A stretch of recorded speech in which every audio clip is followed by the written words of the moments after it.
Hello YouTube, welcome back to another video. My name is Logan Albright and I'll be your host, and today we're talking about the great science fiction author Philip K. Dick, another one of his novels that I recently read I want to review for you.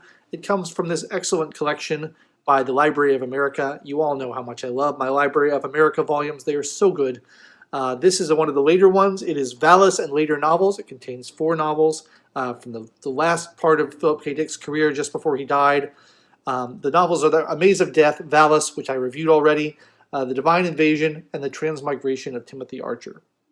Now, someone asked me for a review of A Maze of Death, which I'd like to do, but I've read it so long ago now that I don't know that I could remember it properly enough to give it a good review.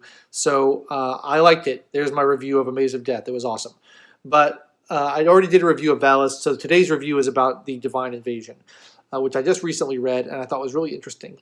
The thing that all of these novels have in common, or at least the 3 that I've read so far, I still have The Transmigration of Timothy Archer to go, is they're all quite spiritual. And it's surprising because you don't think of Philip K. Dick as a particularly spiritual writer. You think of him as one of these very highly analytical, logical science fiction writers who's concerned with science and technology and exploration and all of these kind of more materialistic things.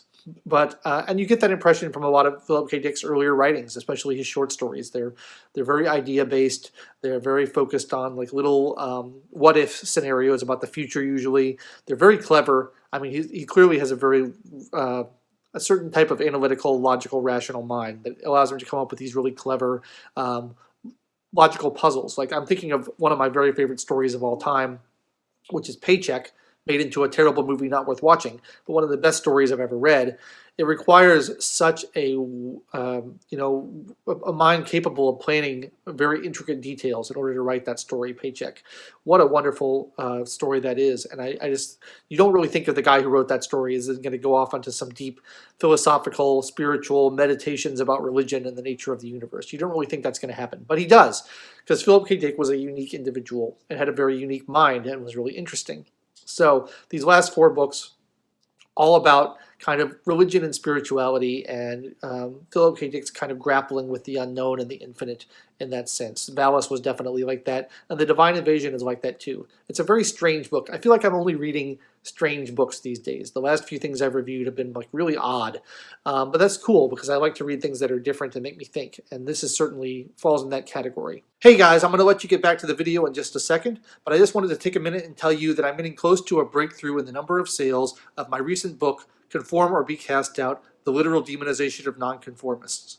This is a really interesting book about the history of society trying to demonize people who it finds different, weird, unconventional in any way, and identifying them with some sort of metaphysical evil, not just trying to persecute them, but saying that they literally are the devil or a devil worshiper or demonically possessed or something like that. It's a really unique topic. I don't think anyone else has covered it. It's a great book. It's not that expensive. I really appreciate it if you pick up a copy. If I can just sell a few more copies, it's going to be really great for me. So I just wanted to pause a minute and tell you that, and I'll let you get back to the video. Thanks so much for watching. You know you're in for a kind of a strange journey when a sizable portion of the action in the novel takes place within the mind of a man in a vegetative state, and it's sort of him reliving his past over and over again, or at least we're led to believe that this is what actually happened, but it's hard to know for a fact whether this is what actually happened or whether these are just dreams he's having while in the vegetative state. And he's a colonist on a foreign world, and he lives in this little like isolated air bubble, and there's other colonists in their other isolated bubbles, and they need to use tanks of like scuba air in order to get from one tank to, one bubble to the other. And anyway, he's visited in a dream by this apparition of something that claims to be God. It claims to be Yahweh, the Hebrew Christian God, and it says that he has to befriend this woman who lives in an adjacent bubble, who, a pod I think they're called, who has multiple sclerosis and is dying, but is also pregnant, and he has to make sure that her child comes to term and makes it to Earth because her child is going to be the Messiah. And the child is named Emmanuel or Manny, which if you know your Bible, you know is the name that was prophesied for the Messiah in the Old Testament. So clearly heavily influenced by kind of Old Testament theology here. And at a certain point, it kind of breaks out of the man's dreams and comes into the real world, and you see Emmanuel, who has brain damage from his trip back to Earth and an accident that happened on the way there, trying to, as a child, kind of come to terms with the fact that he might be the Messiah although they never put it in those terms. That's basically what's happening. And another large chunk of the novel is essentially a dialogue between Emmanuel and another character who is variously referred to as maybe the devil, maybe some kind of a otherworldly spirit or a fairy, maybe something else entirely. It's sort of left a little open-ended. You're not really sure what's going on, but there's this long philosophical, spiritual dialogue between these two, representing opposing viewpoints about the nature of the world and the nature of morality. And I found that really fascinating. I thought that was an awesome plot device for a book. I mean, it really doesn't follow a traditional plot the way you would expect a novel to. I mean, so much of it is dialogue. It made me think of something like C.S. Lewis would have written, like the Screwtape Letters or something like that, where it's dialogues between characters with different points of view, trying to sort out what's going on in the world. But it's written as a science fiction novel, and it's got these science fiction conceits built into it, and it's very philosophical, and it's very thought-provoking.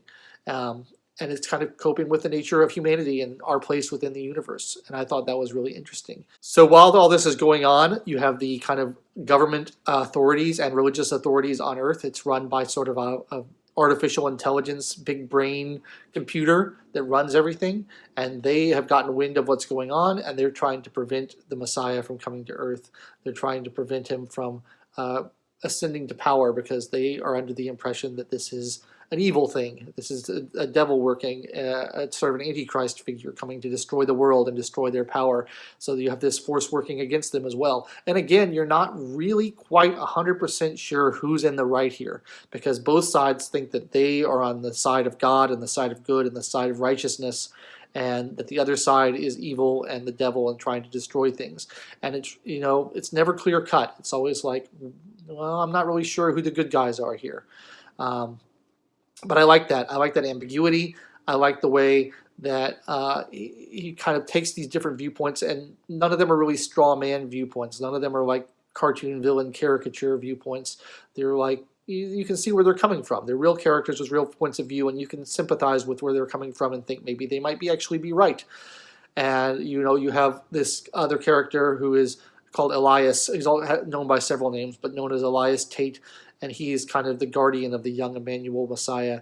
And he, is an immortal being, apparently. He represents himself as that way, as someone who's seen multiple religious revolutions come and go. He's seen empires fall and rise. And he's trying to shepherd the Messiah to the logical conclusion to bring the earth around to where it needs to be.